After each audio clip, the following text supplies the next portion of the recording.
It's the Locked On Podcast Network, your team every day. You are Locked On Cowboys, your daily Dallas Cowboys podcast. Part of the Locked On Podcast Network, your team every day. Locked On Cowboys. Locked On Cowboys. Welcome back to the Locked On Cowboys podcast, part of the Locked On Podcast Network. Thank you for tuning in. I am your host, Marcus Mosher. You can follow me on Twitter at Marcus_Mosher. And joining me today, as always, is my co-host, Landon McCool. You can check him out on Twitter at McCoolBCB. You can also listen to him on the Best Coast Boys podcast. Landon, what's going on, sir?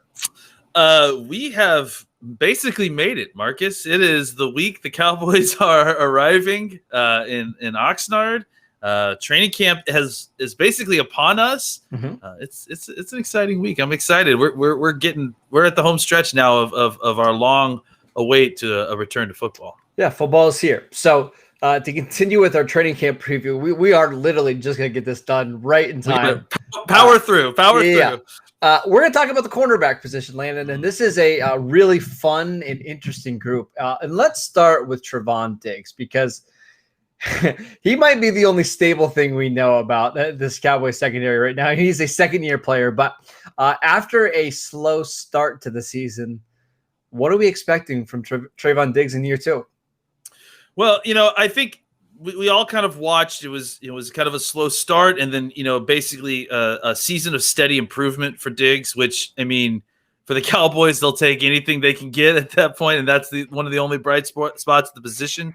I think that after he had come back from his foot injury, it felt like he kind of took his game up a little bit, which is impressive because he was still kind of dealing with that when he came back. But I did think it was impressive showing from a young player. It's difficult to play cornerback as a rookie in the NFL. Mm-hmm. And I think that, he showed growth that is, hope is kind of fueling your hope that he can not just take baby steps towards improvement this next year, that maybe he actually could take a leap going into his second year, which is, really what the Cowboys need. They need him to kind of come in here and establish himself as the best cornerback on the team because they've got a lot of things that they need to figure out in other spots in the cornerback depth chart. And they really need him to be kind of a reliable force in this group. I think he's going to be a star. Like what we saw, actually, it was a couple games before he got injured. He played incredibly well. I didn't expect him to come back from the foot injury. You break your foot as a rookie, especially at that position. So for him to come back and play well, I think it speaks volumes about him as a person and as a player. I honestly think in Dan Quinn's defense, this is a scheme that is built for him. He is the least of my concerns about the secondary. Yep. Honestly, I just feel like he's going to be fine. It's every other spot I have questions, right? Yeah. Absolutely. It's we're going to spend the majority of this time talking about a lot of unknowns. There's definitely unknown with Diggs, but to me, I feel the most certain that he is going to get through and break through and have a big year just because of the virtue of who he is, of what we saw and the kind of adversity he faced last year and was able to kind of overcome that. I have high hopes for him and definitely he's nothing in this cornerback group is a sure thing. No. But we feel like he is the closest thing to a sure thing with all of this unknown that's involved in the rest of the group. And we could talk more about Trevon Diggs, but I feel like this position has so many other things that we need to get to. So let's go ahead and move on, right? I think everybody knows Trevon Diggs is going to be good for this team, or at least they hope so. Yeah, we definitely are hoping. Yeah. Let's get to two guys that are going to be tied at the hip with each other for, I think, their entire careers, right? Jordan Lewis and Anthony Brown. Both have been fighting for this slot corner job since 1995? It feels like a long time that they've been battling here, but what are we expecting from Anthony Brown and Jordan Lewis? Well, ever since Kevin Smith retired, these guys have been look, I think what we're looking for with Brown and with Lewis is something of a return to the 2018 and 2019 version of these players. These guys are not superstars. They're not guys who are the guys that are going to be up on the marquee when you show up at the Star. But we need them to play better than they did last year. Like they last should year, be good complementary players and exactly role players, right? And that's the thought is that look, I believe that it's a unit that you have to deal with the defensive backfield, and we've been talking about the guys at the top. The Cowboys need to find a way to have some solid cornerback 3s, cornerback 4s, cornerback 5s in this unit too.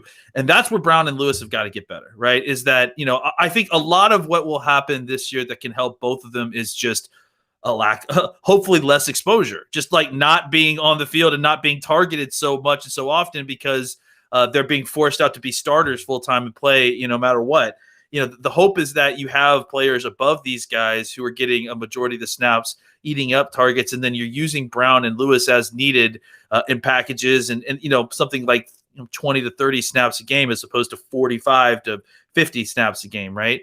I think with Brown, he dealt with a rib injury for a good portion of the year last year. Early on in the year, too. Yeah, and I think that you could see that he started to get better as the year gone on, and he was kind of dealing with it. I have less concerns about Brown being a solid player next year. I at least of these two folks, I think that Brown is a guy who I feel like, was dealing with injuries, and that's a pretty. I think we know what he is when he's healthy, right? Like he's exactly above average slot corner. And Lewis, found a really great role as kind of a hybrid corner safety guy, was playing a little bit of safety at the end and doing some kind of special assignment type stuff. I think he's a valuable piece. And I think if he can play closer to what he was, 2019 and 2018, look, he's got to cut down the penalties. Yeah. Like that's the big thing. He had 8 penalties last year.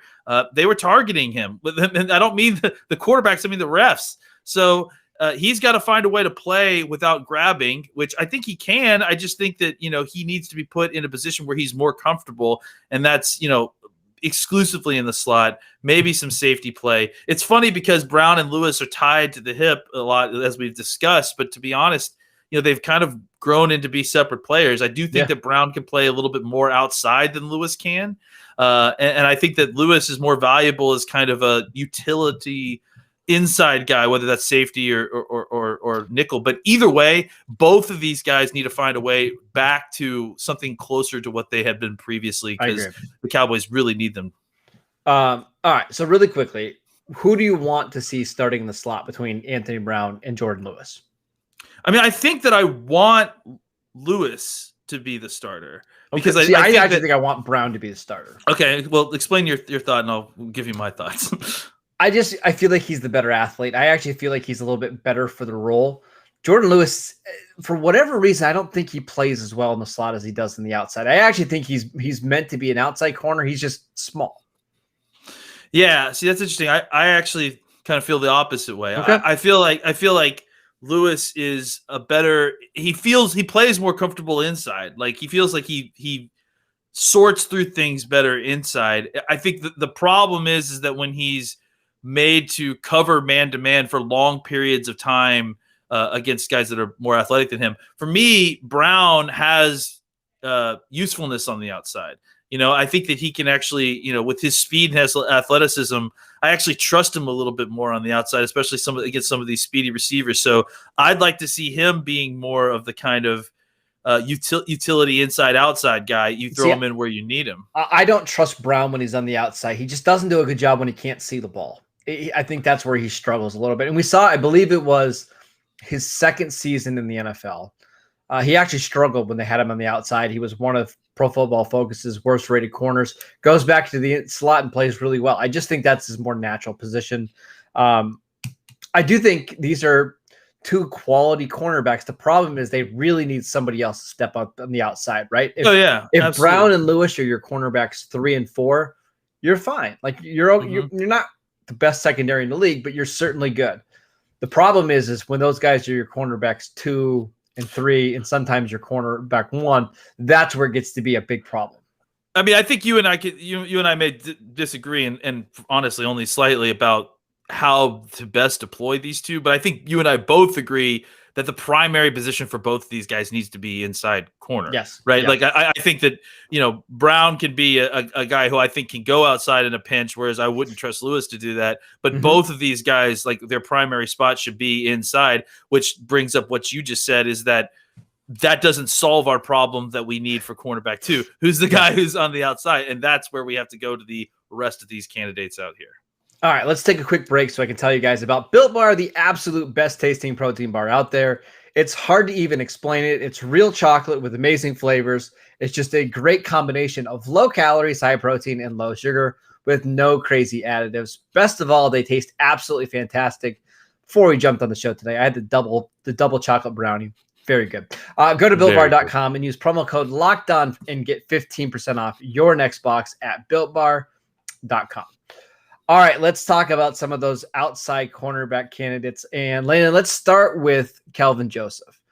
What are your realistic expectations from a second-round pick from the SEC who had some big games last year? Well, let's take in the whole thing, right? Like, obviously, we've talked about the draft eligible candidate, the draft prospect, what we think his initial fit is. We also should take in reports that we've gotten so far, right? And is that he looks like he may have come in not completely in shape. He did miss a good portion. Fat, right? Boss man, more fat than boss man.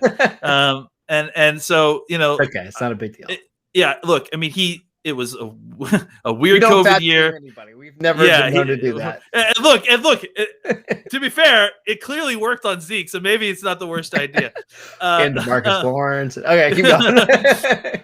Oh man, and Romo. I mean, if you're gonna go there, Marcus, it starts with Romo. Frankly, all right, keep going. You just didn't want to mention him.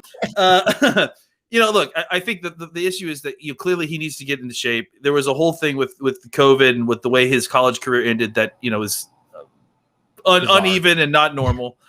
So we got to get past that. Like, I mean, he needs to get past that. But the truth is that he may not be quite past that yet. If he's not in shape or if he's not ready to compete early on in training camp, that's clearly going to put a damper in his ability to compete for that spot. So is it realistic for him, with all that in mind, to still take that spot? I think it's still possible. I think it's because he's an incredible athlete, because he's got talent that made him worth all this trouble. If he, gets serious and focuses, yes, I do think that that's a possibility. I think the most likely scenario with him, though, is that he's not quite ready to go, by the time week 1 goes, and that he's not quite ready to be the starter, early in the season, that the Cowboys are going to have to find a Band-Aid situation, for the first few games or something to kind of get him up to speed. I'm not hoping this. I'm hoping that he hits the ground running and everything's great. But I think it's not unrealistic to expect that. So with Joseph, I think obviously the long-term goal is to make him the starter. He has as much talent as anybody in this group, and getting him on the field, I think, will be to a benefit for the Cowboys. But that doesn't mean that he's going to be ready right away. So we definitely need to kind of keep an eye on him early to see how he's performing, and then appropriately adjust our expected trajectory for his game, throughout the season. Yeah, I think what happened with Trevon Diggs last year is going to get some unrealistic expectations for Kelvin Joseph, right? Because Trevon Diggs was a week 1 starter for the Cowboys and he was up and down, but by the end of the season playing really well. That's not the case for most second round corners, right? Most of these guys don't play much at all as rookies. I think the Cowboys would love for him to take that job. I'm just not sure they're expecting him to, because how can you? He's only had, 9 starts in college ever? Yeah. It's not a plan, right? It's like it's a hope. It can't. Yeah, exactly. I agree. All right, so let's talk about another cornerback that the Cowboys drafted this year in the 3rd round, Nahshon Wright, who had some, from the sounds of it, great OTA practices. It sounds like a lot of people were impressed by what he did out in those practices. But what should we think about Nahshon Wright going into the year? Because I thought, there's a chance, maybe he doesn't even make this active roster because he was only picked 99 and they got Reggie Robinson and they have all these other guys. But it sounds like he's closer to cracking the starting lineup than not cracking the roster. Would you agree? Yeah. I mean, I think that's the thing that, the question here is he made an incredible impression over the OTA practices. And clearly at the very least, kind of made the naysayers expected naysayers. He was drafted well above the general consensus of his position. Obviously, it's a COVID draft. There's a lot of players that slip through cracks. There's a lot of this going on. But he was not a guy that many people had pegged as a third rounder. Not at all. And he comes in the OTA practice and he's practicing like a third rounder. And he's putting up, he's impressing people and doing things in practices that are great starts to what we're doing. The question is, how far is he going to take this? Right. The question is, can he take that tremendous OTA practice into training camp? And then once he takes it into training camp, the even more difficult question is, can he take it from training camp to the practice field? Because honestly, I don't have doubts that he'll probably come in and look pretty decent in training camp as well. The functionality of what happens in training camp for a cornerback versus what happens at OTAs is not terribly different. I mean, they get pads on, they'll have some contact. If anything, that's going to help him. That's not going to, be an impediment to his game. So I have very little doubt that he'll probably come in here and continue to impress in training camp, at least early on. The question is, if he does that, can he then take it from training camp to the playing field on a regular season NFL game? And, that's really where we see a lot of these, surprise undrafted free agents, young rookies, free agent signings. That's where we see a lot of these guys fall off, right? Is that, oh, great, they're having a great OTA practice. That's fantastic. Oh, he did this in practice at training camp. That's great. Can you take it to the game? Can you take it all the way into preseason games? Sure, but regular season game, and that's the real question here. Is Nahshon Wright's spectrum of possible outcomes is, I still think, cut from the team is still there. Yeah, sure. Potentially being starter at the other side opposite Trevon Diggs. I think that's the whole spectrum there. I think outside of like Michael Parsons, he might be the one rookie that I'm most excited to see early on in camp, because sometimes you just know with these guys right away. Like, you can tell when they get the pads on whether they can play or not. And I can't describe it, but like, Landon, you've been out to practice. Like, you can tell right away the guys that can play and that can't play it, right? Yeah, it's not. It's usually like a comfort level. It's how they look, moving in their own bodies. Yeah, and it's hard to describe, but like, when you see it, you see it. And I think he's going to be one of those guys. Like, if he looks comfortable out on the field and if he's not overmatched up, against like a Michael Gallup, I think there's a lot of reasons to be very encouraged. And again, everything we've heard so far this offseason has been good news about Nahshon Wright. Now, is that the Cowboys trying to shift the narrative after drafting him maybe 100 spots higher than anybody predicted? Maybe, but it doesn't seem like it's coming just from Cowboys people, right? It's from people that are actually out at the OTAs watching him play that have been impressed. Yeah, and that's really, again, you're going to hear us talk about this a lot, but it's the drumbeat. Yep. It's about hearing it consistently over a series of days. That's really what makes the difference. And honestly, those are the guys who end up making the teams. This is what the years that we see this happen, and this actually does kind of come to a fruition where a guy that you expected, not much from, actually shows up and shows you something. I think that's really when it's because you see a consistent performance day in and day out. It's not because they made a big play here or there. It's a consistency thing. That's really the key thing. Is there anybody that kind of comes to mind that's done that in the past? That's we really didn't think of a lot before training camp, but just kind of stacked good days. Oh man, I sound like Jason Garrett. Stack good days on good days at practice. Is there anyone you could think of? Well, I think about back to that year that Tre'Davious Ward was here, just to kind of go back to a cornerback image. Yeah, that's a very good one. Who was the guy that came out the same year that the Cowboys ended up keeping for a couple of years? Donovan Alumba. Yeah. He's another guy who no expectation, right? No expectation, but you hear something in OTAs. Yep. Sounds good. He gets an opportunity to go against Cooper. Oh, wow. He held his own against Cooper, huh? Maybe we should give him some more one-on-one opportunities. Mm-hmm. And then that's how it starts, right? And then suddenly you go from there. All right, let's take one more quick break so I can tell you guys about BetOnline, the fastest and easiest way to bet on all your sports action. Baseball season is in full swing, and you can track all the action on BetOnline. Get all the latest news, odds, and info on all your sporting needs, including MLB, NBA, NHL, and UFC. Before the next pitch, head over to BetOnline on your laptop or mobile device and check out all the great sporting news, sign-up bonuses, and contest information. Don't sit on the sidelines anymore, as this is your chance to get into the game as teams prep for their runs to the playoffs. Head to the website or use your mobile device to sign up today and receive your 50% welcome bonus on your first deposit. BetOnline, your online sportsbook experts. All right, Landon, let's run through a couple more of these guys. Man, there's a lot of corners. Maurice Kennedy, the Cowboys signed him as a free agent in 2020. He opted out. He's returning this year. The Cowboys very easily could have cut him. They would have saved over $1 million by releasing him. They decided not to do that. What are we expecting from Kennedy here? Listen, I think there's something there in the fact that they didn't cut him, right? Mm-hmm. It seems like for the most part, the players who opted out that aren't superstars mostly were getting cut from their teams afterwards. Have you noticed that? Like, it seems like a lot of the opt-outs really high getting. Yep. Yeah. So the fact that the Cowboys decided to keep him, and I did a little more digging last night when we were I knew I was talking cornerbacks. I had forgotten, he played pretty good football, at the end of 2019. He ended up had a series of injuries. Mm-hmm. He's had some injury problems with Baltimore. Was mostly a slot corner in 2018, and then in 2019 got some more chance to play outside and had some pretty good games. Got injured, unfortunately, again from Baltimore. I think that was probably the straw that broke the camel's back there. Got cut. Immediately got picked up the next day. I'm pretty sure by the Jets on the waiver wire, which meant that he was, pretty high. I mean, they're high on the claiming order, I could assume.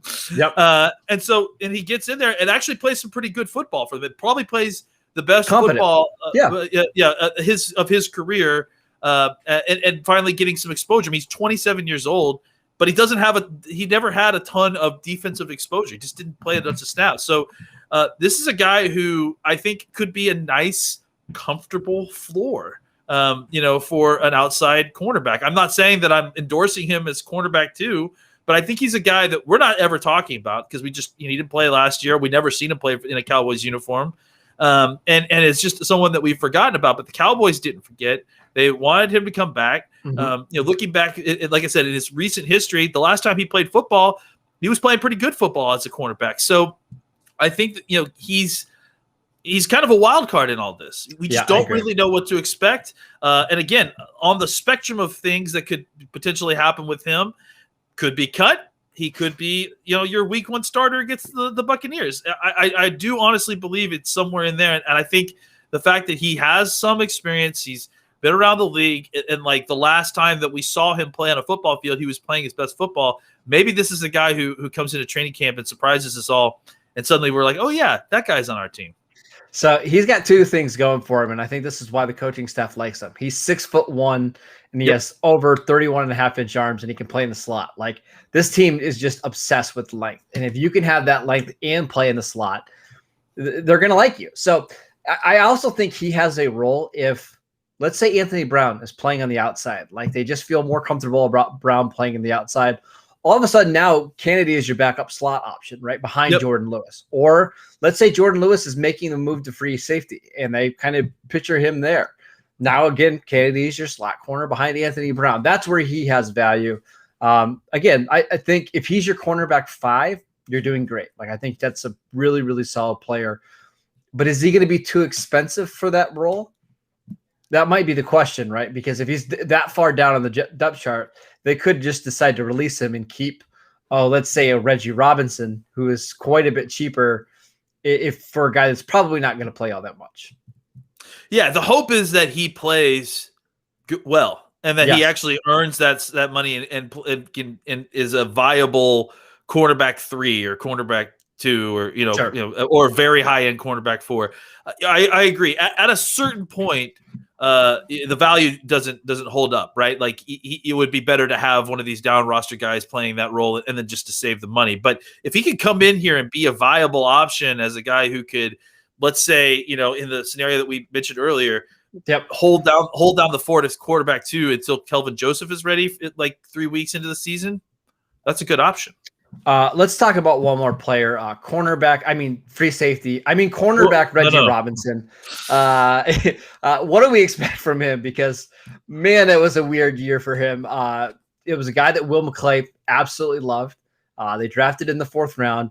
As soon as they selected him, they moved him to safety, and then they moved him back to corner, and now I don't even know. I think he's a corner now. It changes by the day. But what do we think of Reggie Robinson? It's tough to know. The real question at this point is Reggie Robinson anything more than a rookie? It feels like he's been in the program. He's been in the program for a year, so that helps. But is a lot of that negated by the fact that he's had position changes back and forth in a different program, right? Like it's a different scheme now. Oh man, I feel bad for him because that was about the worst case scenario for a rookie season between no training camp, no preseason, then making multiple position changes and now changing your scheme. The fact that he's going back to the position that he knows well is good, I think. Yeah. And so again, I hate to give a bad answer here, but it's really difficult to know what to expect from Reggie Robinson. Just like Canada, never seen him play before corner in a Cowboys uniform. So it's really, really hard to know. I think he has the kind of talent coming out that could he have developed and become a great cornerback? Maybe. Is he, completely just still trying to figure out how to play football in the NFL? That could be true too. It's the real problem at cornerback right now is that they may have the talent they need at the position with this group. We have no idea, or they may have the worst group of corners in the NFL. They might not know either until they get to practice, right? Exactly. So that's really the issue, I think, is with a lot of this is that, there's a lot of unknown and kind of undiscovered, unmined talent with this group that needs to kind of be figured out in order for us to figure out, do we need to go get more cornerbacks? Do we need to get better guys on the field? Do we need to go get a veteran? I think there's going to be some, hard or good lessons learned, in the first few weeks of training camp, trying to figure out exactly what they have in this group. Yeah, it's going to be a really fascinating position battle. I think it's fair to assume that probably not both Kennedy and Reggie Robinson will be on this team this year, right? Like I don't think they keep 7 corners. Because we have to consider, we don't really have a position for him, but CJ Goodwin is going to make this team. So that would be 8 corners, right? Because you have Diggs, you have Kelvin Joseph, you have the 2 slot guys, you have Nahshon Wright, Kennedy, Reggie Robinson, CJ Goodwin. That's 8 corners. If one of them doesn't move to safety, then it is. So it feels like 6 or 7 is going to be the number, right? Probably. And that's the thing, is that they're just trying to, that's why they have all these numbers right now, is because of everything that we just went over. They don't have solid answers here, and so they're playing a numbers game. Hey, if 2 of Robinson, Canada, Joseph, and Nahshon Wright can find a way to make it, then that's great. Then we've hit our quota. We've got enough corners. If none of them do, then we're in trouble. We need to find free agent corners to come in and play right away. That is it for today's show. Thank you guys for tuning in. As always, you can download and subscribe to the podcast wherever you get your podcast, Apple Podcasts, Spotify. Make sure you're following us on Twitter at Locked On Cowboys. You can follow Landon at McCoolBCB. I'm at Marcus_Mosher, and we will see you next